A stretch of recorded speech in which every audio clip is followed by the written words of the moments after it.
This is Bob Rotruck with your Phantoms preview. We're coming to you from the Onondaga County War Memorial here in Syracuse. Adirondack Phantoms and the Syracuse Crunch today. See this luxurious looking area here? This is actually where I broadcast from. It is kind of a crow's nest here and an angled ceiling and a very small, kind of tight, confined press box at this old arena. The number of times that I have hit my head on this ceiling, I mean right here, this is the ceiling.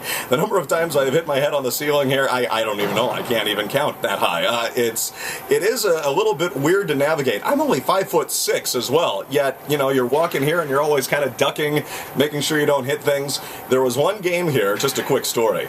A couple years ago, I had my equipment bag right here after the game, and I reached down and I'm picking it up and I'm leaving, and I hit my head right on this thing.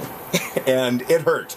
Anyway, so I go down to the bus, and Nick Riopel, the goalie from a couple years ago, he is sitting behind me on the bus, and I'm turning around to congratulate him on a great win. It was his first career pro shutout. He had beaten Syracuse 2-0. He made a great save on Patrick Maroon. This was December 28, 2010. I don't know why I remember the date. Anyway, so I turn around to congratulate Riopel, and before I could even say anything, he's looking at me going, "Holy cow, what happened to you?" Because I was bleeding from the hit off of this beam. This is my nemesis, this thing right here.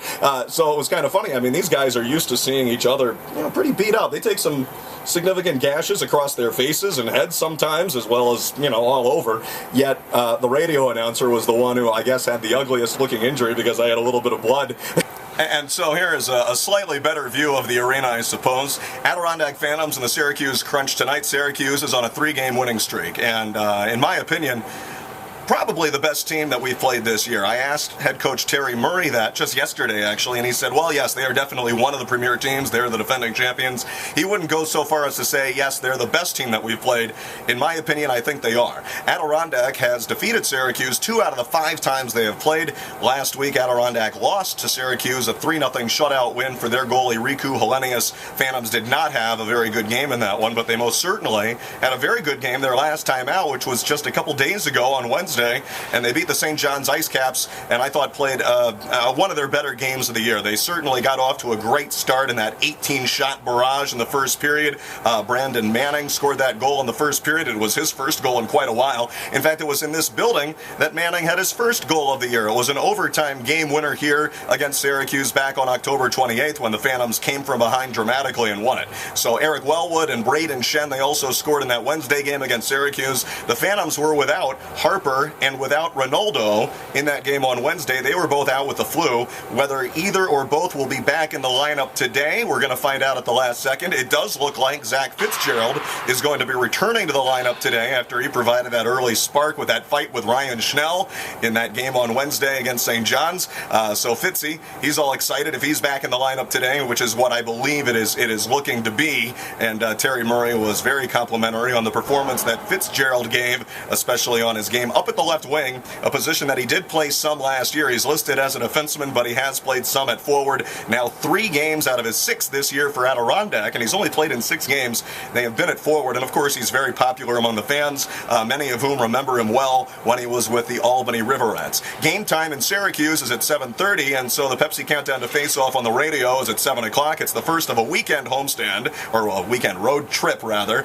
Tomorrow night, heading all the way over to Bridgeport, Connecticut after some long overnight travel and hopefully not too snowy as we make our way down over there to play the Sound Tigers tomorrow night. So tonight, Adirondack against basically the defending league champions, the Syracuse Crunch, with Tyler Johnson and his 16 goals. No longer leading the league, though. Jordan Eberle of Oklahoma City had a 4-goal game last week and now has 19. So Tyler Johnson still way up there. Corey Conacher has 11 goals as well, the reigning league MVP.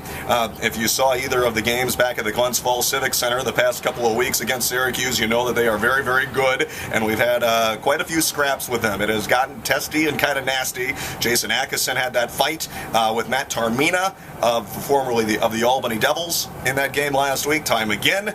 Zach Ronaldo dropped the gloves, and we've got Fitzgerald in the lineup today too. So it could be fun. We could have some of that element in today's game as well. It certainly wouldn't surprise anyone.